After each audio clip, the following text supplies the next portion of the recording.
Hello again. Thank you very much for joining us again. Really sorry about that slight technical difficulty. But just in time to welcome Scott McPike from SM Media. Welcome, Scott. We went around Pleasure. the team earlier and asked how they were. Very, very tentatively asked how they were. I'll do the same to you. Tell me what's the mood in your camp today?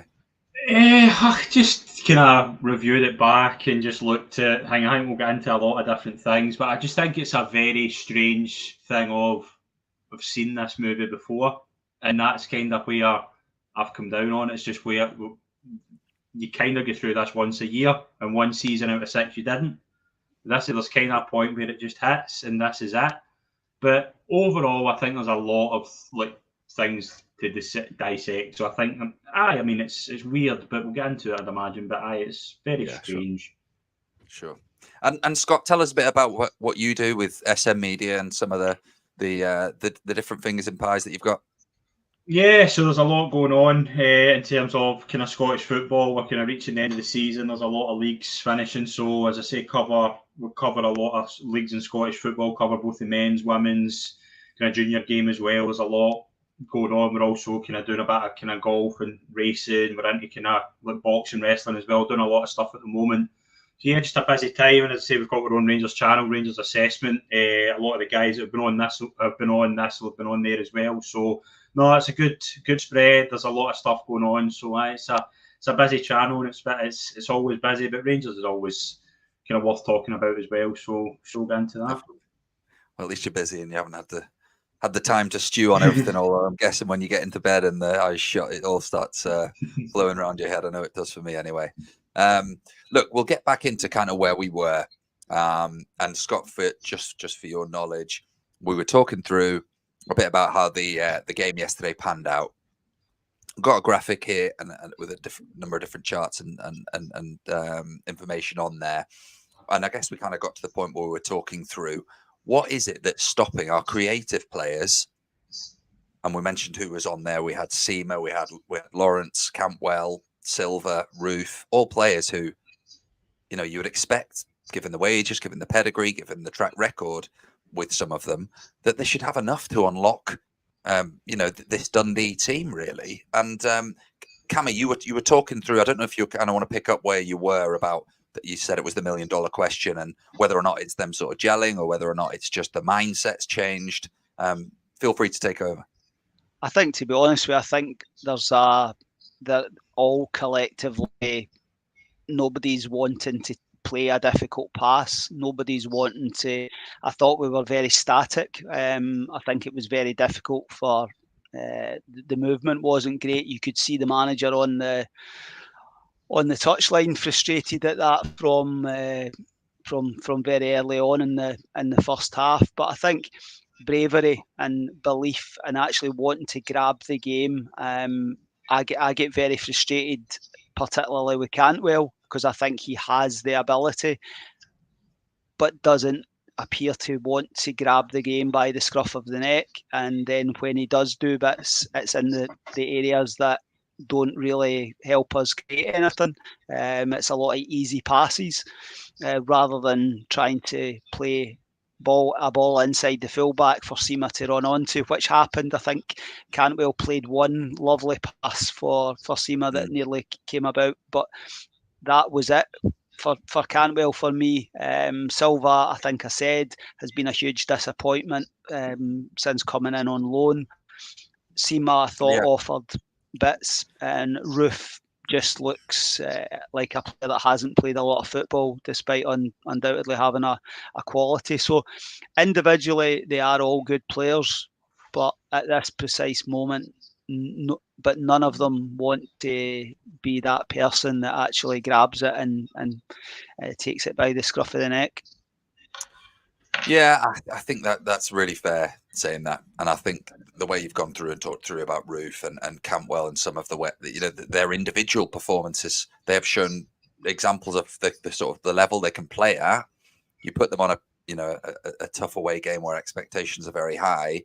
Is it the mindset then, rather than the quality within their body that stops that and stops the unlocking of that defense? Is it that I tweeted out after the game? I said, the one thing we've seen time and time again is that this Rangers team are unable to, and it's a bit of a cliche, put the shoulders to the wheel and just make it happen. Doesn't matter how, doesn't matter in what way, they're just unable to get that ball over the line or create enough chances to finish the job and make it land. Scott, I'll come to you. We were talking previously as well a bit about some of the old guard potentially at the back and some of the negative passing that we saw in the second half. Not so much negative passing, but less risky and passing sort of these sort of 5-yard passes, getting nowhere. Dundee sitting and just allow us to play in front of them. They're happy with the draw. Do you think that we need to really refresh this back line and create something different that means that we have a different proposition moving forward? Because obviously a lot of our play does start from our centre-backs and move forward. I have been very vocal in the past couple of years, Ross, and I've liked to think I've been consistent in this, that when Rangers won the league in 2021, I was of the opinion that the back line of Tavernier, Goldson, Barisic, and at the time it was kind of between Helander and Balogun, really had reached their peak at that point. They couldn't do any better than that. Now, what I mean is, and I don't just mean that, I take Tavernier out of this conversation because James Tavernier, you can criticise him defensively, has been marvellous for Rangers Football Club. We cannot take that away from him. No matter how we feel about his captaincy, no matter how we feel about him defensively, he has been unbelievable in terms of numbers, in terms of contribution to Rangers. That being said, this back line have a nonsense in them every single game. That's an issue that has been apparent since the day that back line was built. Okay, so looking at Goldson got a 4-year contract in 2022. I was very vocal at the time. Why was that given? Because I don't think Connor Goldson's a bad player, but he has a mistake in him. I think that 55 team had reached their summit at that point. They couldn't go any further. And I think we're seeing that now, and I think we've seen it last season. We're looking at Rangers now with the same back four that was here 6 years ago, and there's been 3 trophies in a Europa League final run. And that's been it. That isn't good enough. That isn't enough to say that this team deserves to be kept for as long as it's had, and especially that kind of core. Tavernier, yeah, he's done brilliantly in terms of stats.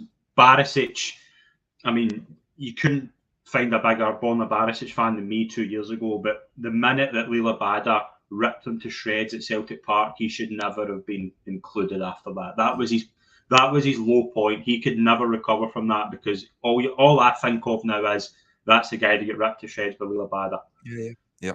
This Rangers team last summer was the time to rip that defence apart, because this was the rebuild, as Beale said. Beale came out and said, I want to rebuild everything. This is what I want to do. I want to change the whole structure of the club. Keeping Tavernier and Goldson understood, but he thought in the summer the only bit of surgery that defence needed was bringing back Leon Balogun. That was it. Again, reap what you sow, and I give a lot of praise to Clement for what he's come in and done in terms of even being in with a chance of winning the title, because when Clement came in, I didn't see that happening at all, so he deserves a lot of credit. But if you don't fix something that continuously makes mistakes, it's going to come a cropper at the end, and that's where the defence is a problem. Suter makes a lot of mistakes.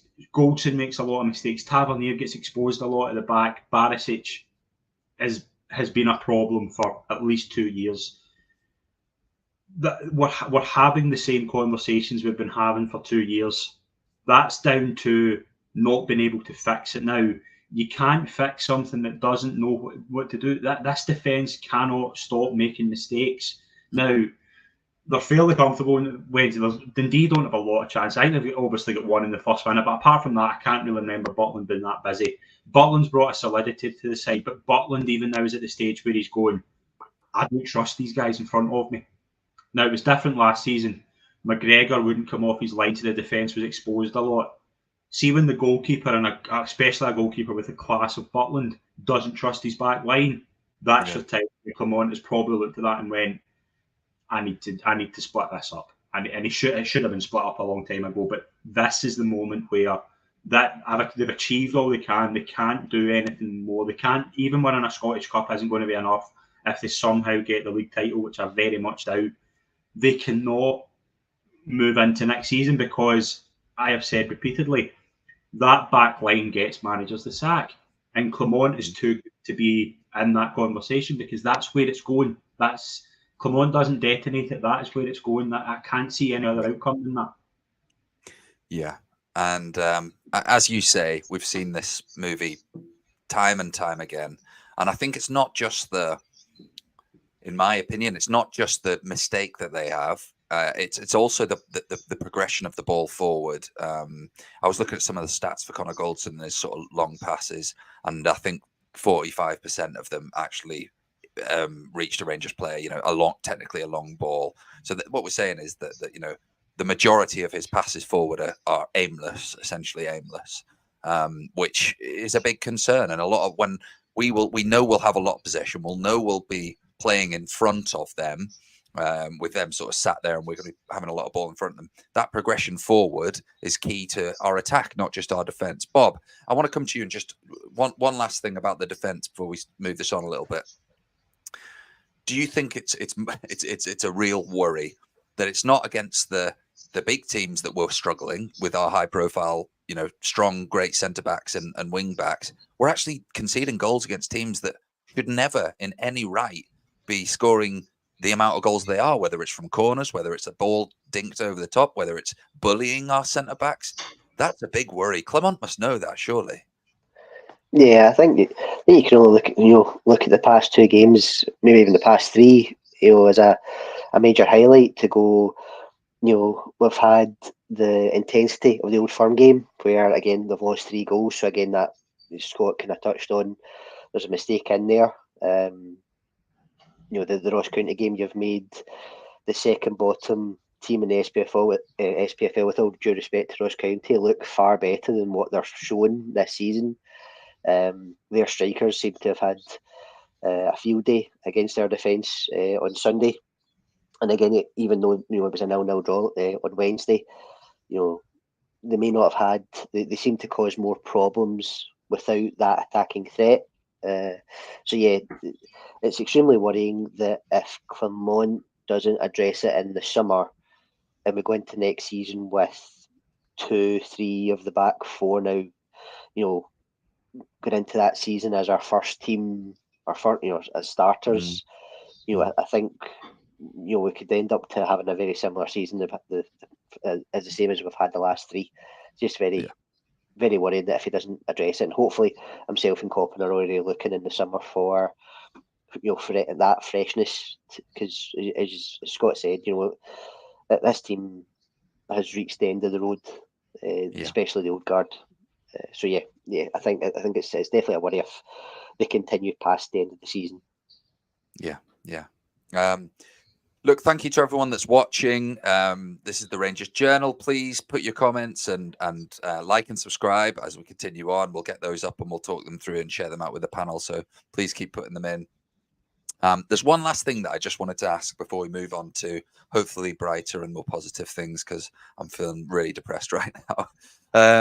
And that is, I guess, Clement's approach to his comments after the game and how he's approached the media. And there's one quote that I wanted to pull out. There was a lot of other ones that I probably could have taken, but I thought this one was quite interesting. The focus was there today. It was nothing to do with focus, desire, or will. It was to do with efficiency and being decisive in the final third. So looking at the stats, clearly we had 17 shots versus their 7. Even them having 7 shots is a slight worry. Only 5 of those were on target, 0 big chances, and our expected goals, our XG, totaled up to 1.06. So that doesn't scream to me that we've created a lot and that we've had a lot of unlucky chances. I just want to come around the panel a bit and look, Cammy, I'll come to you first. Do you think that Clement is shielding his players and being political? Because I've seen loads of stuff on Twitter about people taking different views, saying, "Oh, get away with it. Who you pulling the wool here? We know what's happening. We can see it all for ourselves." Do you think he's doing this to protect the players, or do you think this is genuinely how he feels? Because, with no disrespect to him, if that's genuinely how he sees it, I think it's a concern. 100%. I think the comments on Wednesday night after the match, I didn't think were 100%. I don't believe that's what he actually believes, sort of thing. I would like to think that what he says publicly and what he's saying privately within the dressing room is very, very different. To be honest with you, I don't think it should all be the manager that's having to actually have conversations. I think a strong dressing room should also be having conversations amongst themselves, sort of thing. But I think he's mindful of semi-final on Sunday, and I think he's not going to throw them under a bus. However, I do think there's a middle ground. You know, I think you can basically say that our performance level has dropped. We aren't at the level that we have been previously. We're going to be working hard to get back to that level without slaughtering them, if that makes sense. You know, I just think that blatantly saying the effort was there, the desire was there, it was just there was only one team trying to play, etc. None of us watching are daft. That wasn't what I was watching, and I don't think that was what any of the four of us were watching. So it's a bit of a head scratcher when he comes out, is trying to protect them or shield them or whatever you want. But I think there's a middle ground where you can be mildly critical or mildly observant of the fact that our levels aren't where we want them to be. Yeah. And that I think you're really fair in saying that. Scott, do you think that Clement runs the risk of alienating himself by saying comments like that when we've all watched a very different game to the one he's saying he's observed? Or, and I guess second part of that question, could he have come out and said, look, we know that's not good enough. You need to trust us. You need to back us. With your support and with you giving us everything, as you're continuing to do, we will prove to you that we are the right people here. That surely would have been a better sentiment. I think it's tough because, as Cammy rightly points out, he can't come out and basically say what the fans are all thinking, which is these Cora players are rubbish. They won't be here next season. We need to move on. He can't come out and say that because we also need to realise that Rangers are still in a title race and have a massive game coming up on Sunday. So he can't come out and lambast, which I think a lot of people want him to do. But he also can't come out and say that was... A lot of managers beforehand suffered with this, where they would say the performance was fine, but we didn't win. That's not enough. That's not, you don't get away with that at Rangers now. There's managers before and after Clement that will do the same thing. Just because you're putting in any sort of performance doesn't mean you've got to win the game. It doesn't matter. I've seen bad Rangers performances and win 1-0 and you think, right, that was terrible, but at least the result was there. Result's more important than performance. We know that. We know how that works. I think Clement has looked at it and went, he's got at the most 7 games left before he gets his own stamp in this squad. So he has to manage it well and say, right, I have to manage this squad of players who mostly since he's came in have done well for him. Like, they have, until I thought the moment was Motherwell. I thought the moment where it kind of went downhill was Motherwell, and I think a lot of people will agree with that. But I think he mostly has built up brilliant credibility. He's putting a lot of that credibility on the line with defending the players, but I can see why he thinks he has to, because they have to go on the next 7 games and try and win these 2 trophies. They're not out of the league race. It's very much an uphill battle. They can go to Celtic Park and win. There's no doubt about that. But do you trust these players to win 7 games? I don't. And that's the problem. That's where the fans and the manager's still getting to grips with how big a club this is. He has no idea yet just how big it is, because he's not. Do you know what I mean? He's not like us where we're around it 24/7. He's come into it. He's inherited an absolute shambles, and he's done really well to get Rangers into a position where they're at just now. But you also need to look at it as he's managed to turn it round, but now things have went in the deep end, and that's happened before with other managers, and he has to step back and go, right, if it's happening with other managers, I'm doing different things and the same results are happening, so surely it's not the manager's fault. And I think a lot of Rangers fans can accept that now. And I'm not saying that Gio did everything right and Bale did everything right, but Clement is a different type of manager. You know what I mean? He's a proven winner. He's said all the right things. He's done really well, I think, since he's come in. But there comes a moment with this squad where they just completely let the fans down, let the manager down, and persevering with that is going to get him the sack. But I also see why he has to kind of put an arm around them and go, right, we need to just see this out. We need to try and get some sort of positive to end the season, because it's not over yet. And I think Clement will see that. I think Clement will be looking at it going, right, if I can just get this a wee tune out here in the next 7 games, we can realistically win a treble. And that's where I think he's going with that. But I think we're all of the opinion, and I think a lot of people will be commenting, and Rangers fans in general will be, we've seen this movie before. This Rangers team don't respond well to that, and that's where Clement's running the risk. Have this Rangers team showed you in the past that they respond well to this? Because it doesn't matter. I've not seen them put that in yet. I've not seen them. I mean, Sunday was the moment. Sunday comes out and says and tries to kind of get on. We need a performance. We need a performance. You don't see that on Wednesday night. Now, if you're not doing that on Wednesday after the state of Sunday, then that's a big, big problem. And no manager in the world is going to be able to fix that. Nobody. So I see what he's doing, but I also think it's very, very not dangerous, because Rangers fans will give him. Rangers fans will give him a summer, because he's done well and he's got that credibility for the time being. And similar to the past couple of seasons, the problems supersede him. But he also is in a very difficult position, because he also has to get these guys gelled up, but he also has to look at it and go, I might be saying this publicly, but privately, I don't think it. So it's a tough one. It's a really tough position to be in, but it's totally self-inflicted for the players. Yeah. And I guess one observation is, and Clement's mentioned about this early goal a lot of times, and getting getting an early goal, opening the game up, and then really put foot on throat and go from there. And it almost feels as though watching that second half, it was like the Rangers players knew that they weren't going to crack through. It's almost like if that first 25 minutes goes and we haven't scored, it's like, right, okay, now what? And that just breeds confidence for the opposition. Bob, I'm just going to come to you lastly on what Clement's kind of said, and I guess publicly. And I guess my question to you is, we know what he said publicly. Do you think he's saying the same thing to the players, or do you think he's going in with the very same rhetoric that probably came out with against Ross County, which is, this isn't good enough. You're not playing for the fans. You're not playing for yourselves. Give it everything. Leave it all on the park. I don't care if you're injured. Don't care what you do. Every game is, to use a cliche, a cup final. Yeah, I would hope. I would love to hope that that's what he's saying.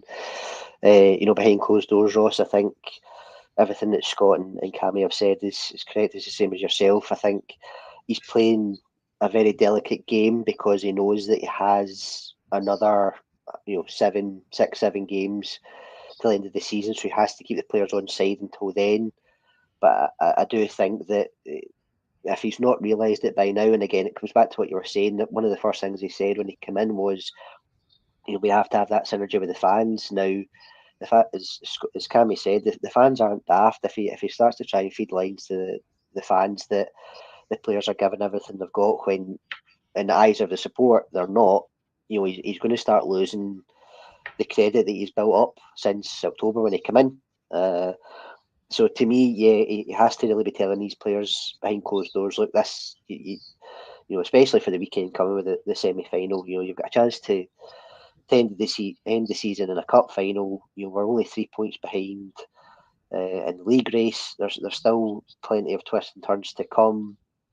But again, we've given ourselves a far more challenging run-in than we really should have done.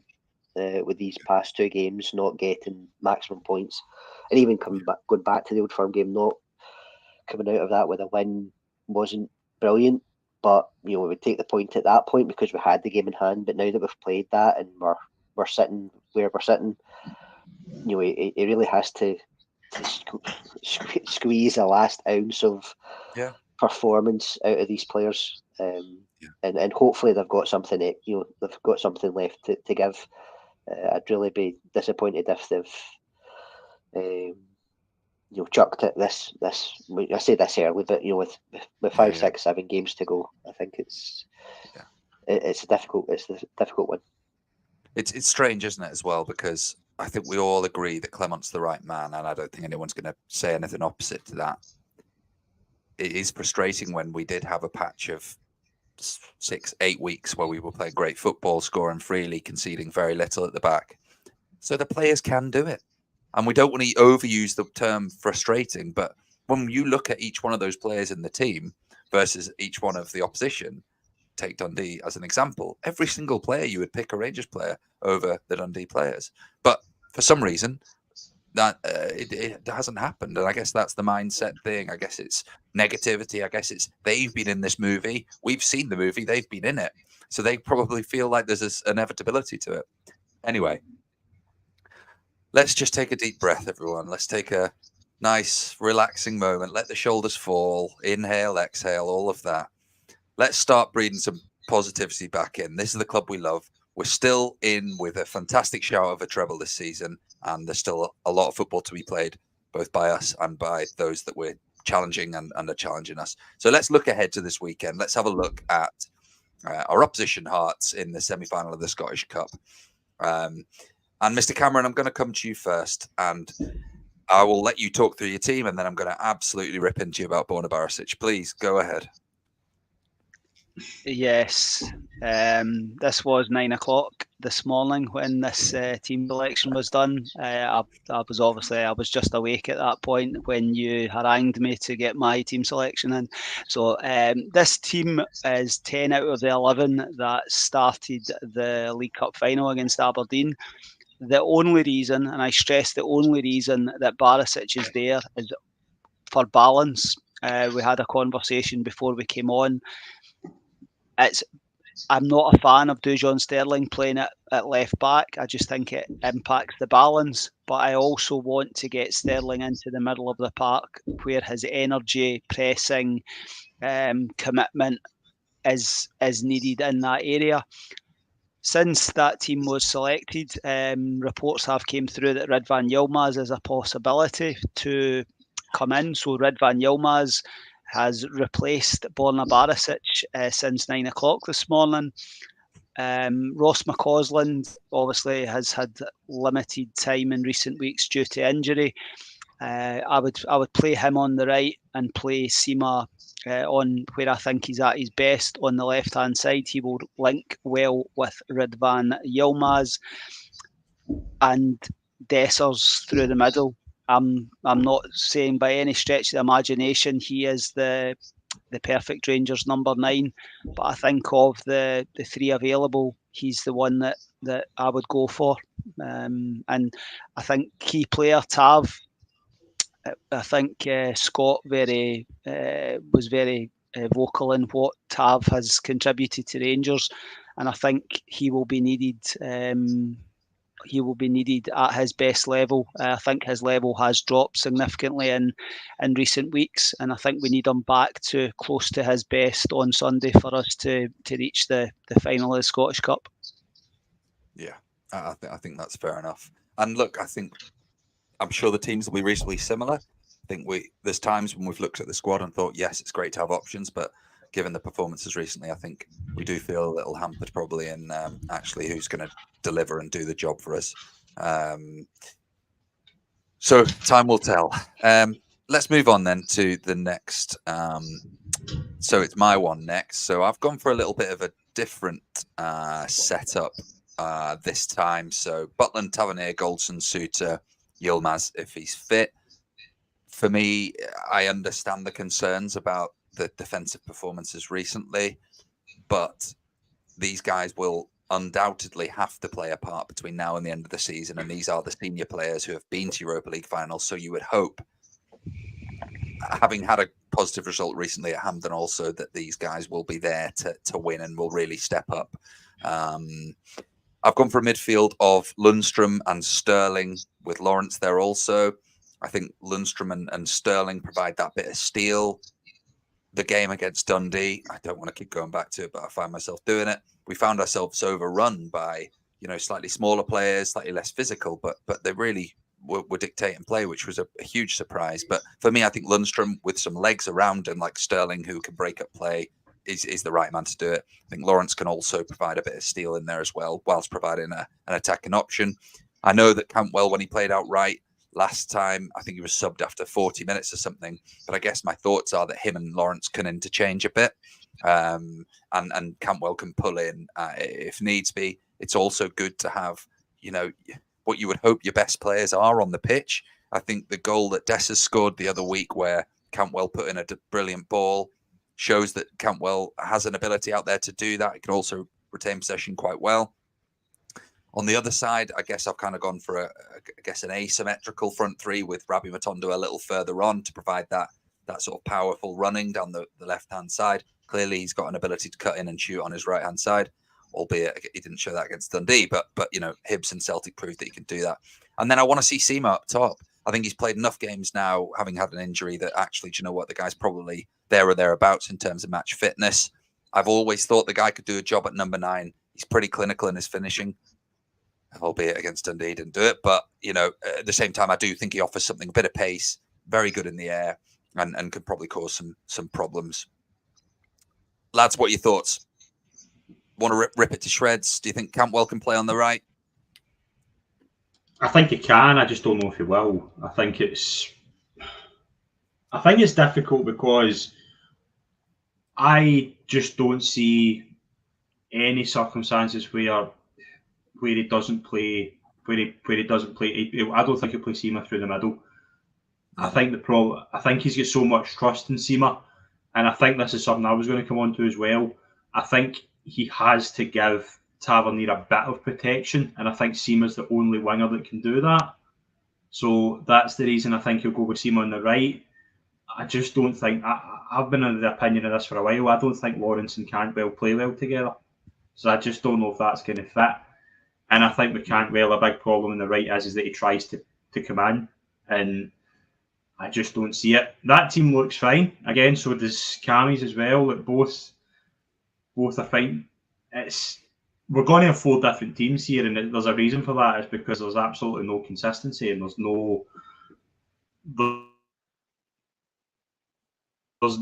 real balance. And that's the issue, and that's just where I really think, where do you look at this? Because Cantwell should be able to play on the right.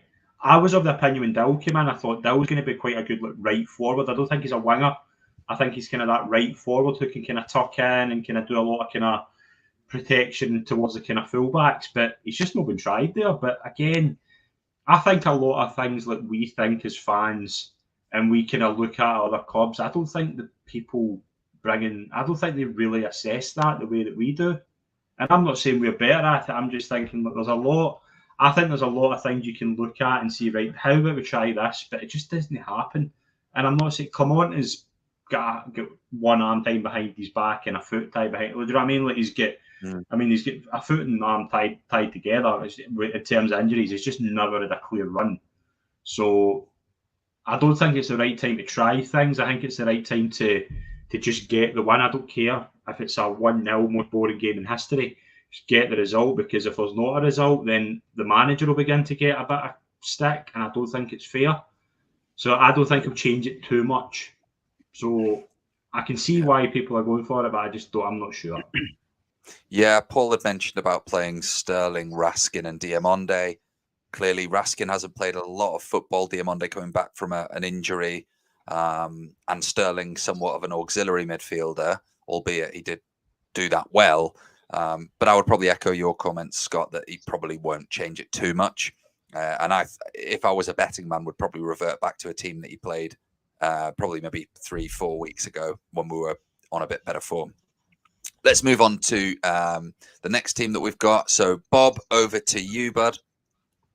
Yeah, so went with a hunch in the presser at this point. So went with our Goldson Balogun centre-back pairing, Dujon at left-back, midfield 3 of Diamande, Lundstrom and Cantwell, with Matondo and Silva supporting Dessers up top.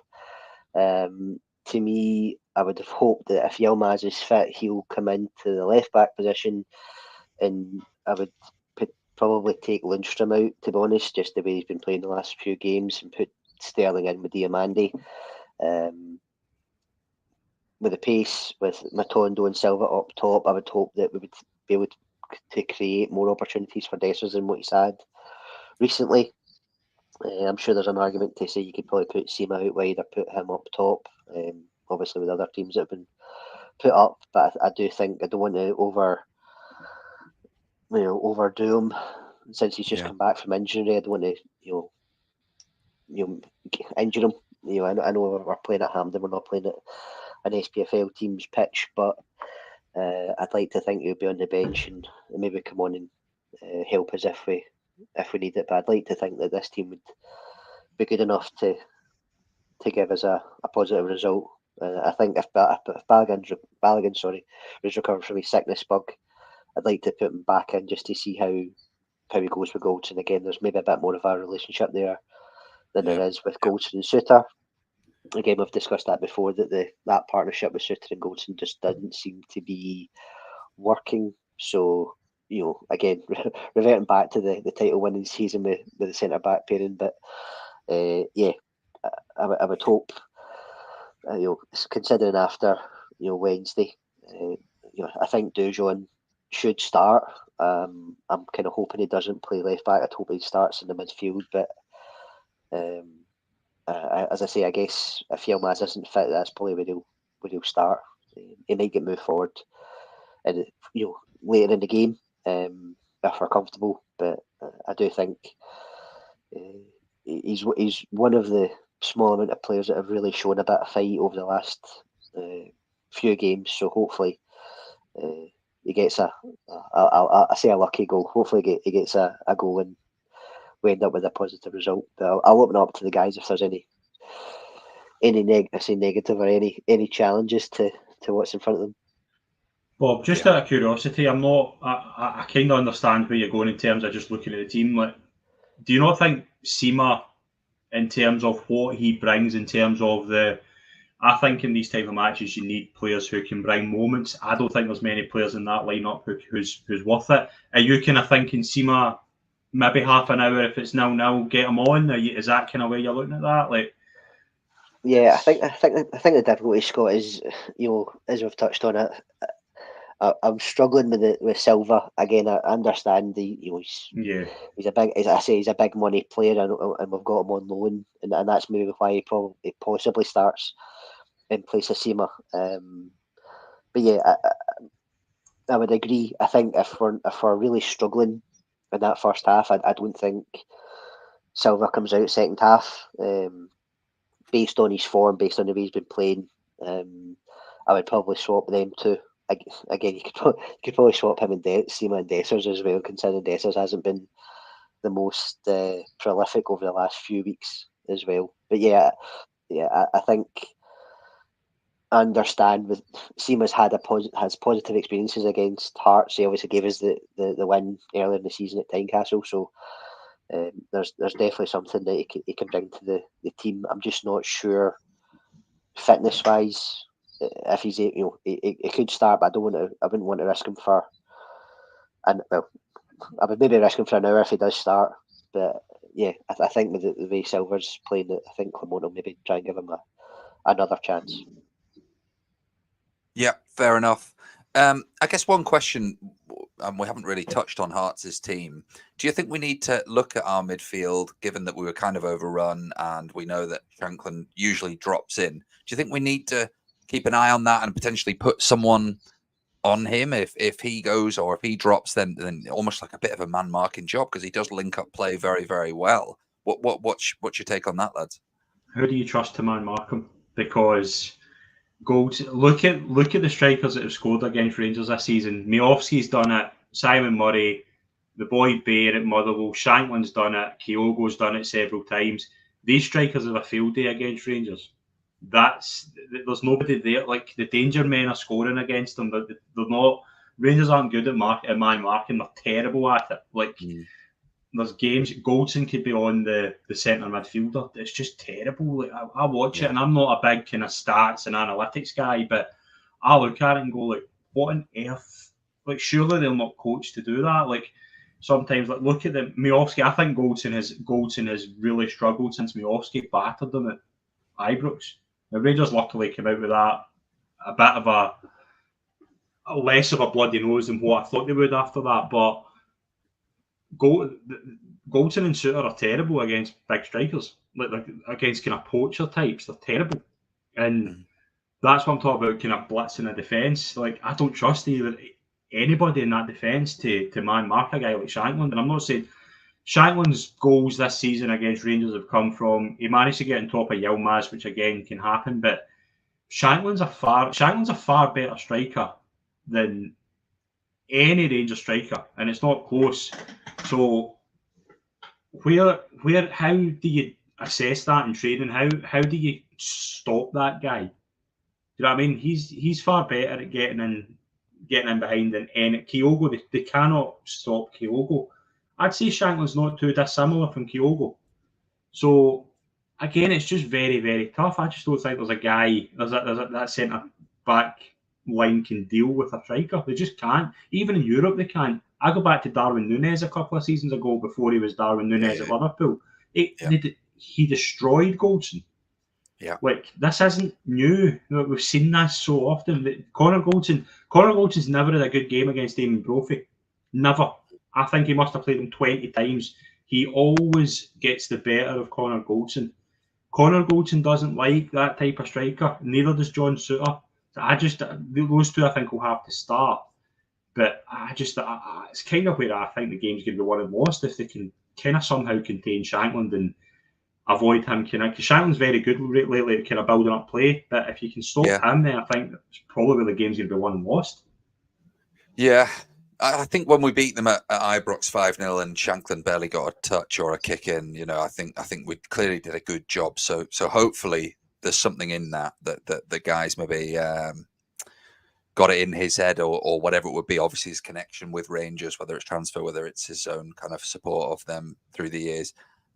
Hopefully that comes to fruition. But two things, Scott. How much has Scotty Mackay paid you to say that Shankland's better than anyone at Rangers? Firstly, he will be he'll be buzzing that you've said that. And secondly, for those that haven't seen our video on where we discuss Lawrence Shankland and whether he is the right man to lead the line for the famous, it is on the Rangers Journal YouTube page. We've got one panel that say that he should, one panel that say he shouldn't. It's a real ding donger. So go and watch that if you haven't seen it. Scott, I'm going to come on to your team now. Talk us through it, mate. I kind of think it's very similar, not exactly similar in terms of the team that beat Hearts 5-0 at Ibrox. I would drop Goldson. I don't think he's confident enough, and I've said before, I've made it very clear. He's not got a good track record with playing against strikers like Lawrence Shankland, so I think it would be probably a talking point, but I don't think it's a bad one. Like, we've seen here that Goldson and Balogun and Suter, I think they've maybe played 2 or 3 times together. They've been fairly consistent, fairly reliable. Like, I think Suter's better on the right, so I might change that to Suter on the right, Balogun on the left, just for a bit of solidity. I also think if Sterling is playing left back, I think having Balogun next to him is a good bit of support. Ideally, I would want Sterling on the right for this game, because I think he just brings that bit of balance. What I was saying about Tavernier having a bit of protection, I think Sterling would provide that. So ideally, Sterling, I wouldn't play Borna Barisic. If Borna Barisic was the last player in the world, I wouldn't play him. Like, I'm done with him, and I've been done with him for 2 years. I think Sterling's there as a. I wouldn't be a little surprised if Ben Davies goes in there, but for the moment, I'm going to put in Sterling. The reason I would go with Diamandi is that I think we were talking about this off air. I think Lundstrom has just been very leggy as of late, and I think Diamandi's been the best at helping him in terms of legs and a bit of stability in the midfield. I also think he's brought a better level than any other midfielder. Like, I think Raskin, there's clearly something up there, whether it's fitness, whether it's confidence, because he's, to me, I mean, this time last year I was talking about him saying, like, enjoy him while he's here, and now he's not even getting a sniff. I think there's something up. So we'd go with Lundstrom and Diamandi. Lundstrom's not going to get dropped, let's be honest. Cantwell I've put as my key player, and the reason I've put Cantwell in is because even though the past 2 games there's not a lot been happening, I think Cantwell has tried. Now, the problem with Cantwell is Ross County, he didn't have a lot to work with, and Dundee, you could just see him getting so frustrated. And he is a player who plays with a lot of confidence, and I think this type of environment will help Cantwell better. Go and watch the cup final back against Aberdeen. He's very good in that game. I'm sure it's the cup final. We see the cup final, the semi-final. It might be the semi-final against Hearts. He's very good in that game. So I think he likes that Hampden environment. I would go with Sima, but if Yilmaz comes in, I would probably move Sima left and play Sterling right and let Yilmaz come in. I just think Sima's just that big game player that Rangers need. Dessers, you've nobody else, to be honest. Kamar Roof, again, I just can't rely. Like Kamar Roof, you'll put him in your lineup and then he's injured and you'll go, why did he even include him in the lineup? Dessers, I think you have to play. I think he's quite like Hearts play with a solid back 3, and I think Dessers will be quite decent at being able to kind of pull them out of position and allowing guys like Cantwell in. Silva's big problem for me is that I just don't know where he fits. I don't know his position. I don't know where his best position is, and that's not a knock. I just don't know where best to play him. Is he attacking midfielder? Is he a winger? Is he a striker? I just don't know. But I would just for the kind of not to change it too much, I would keep that front 3 in place because I think that's the best front 3 in terms of winning the game at the moment. But again, it's much of a coin. The one big one for me out there is Diamandi. I think if Diamandi comes in, it just brings a level of stability in the midfield. I thought I was really impressed with him when he came in. Like I thought he was really good against Hearts that day. I think obviously with a lack of a real winger like a Cortez, for example, I think just putting Silva in there is probably your best option right now. But again, it's really, really tough. I mean, it's a tough question to ask, what's your team, because you really don't know. You could change this 9 or 10 times and you could still be confused. But I would say I think Cantwell was due to have a bit of luck, and he was kind of coming on to a game and against Ross County, he just had nothing to work with. And I thought against Dundee, I think he was just you could see him just getting really frustrated. So I think he'll be one that I hope can kind of get everybody else kind of a kick up the backside, and he kind of shows what he can do, because we know he can do it. That's the thing. We've seen him. He's got a lot there, and I just think that's the best way to set up. And again, it's such a hard game. Hearts are coming in with this with a great chance, by the way. Hearts are in a high. They're in the 3rd place. They're getting into a cup semi-final. They'll have looked at Rangers the past 2 games going, we've nothing to fear here. So I think you have to look at how's bet. You beat them 5-0 2 months ago. Try and be as close to that as possible. And to me, just looking at it, that's probably the closest you can get. Yeah.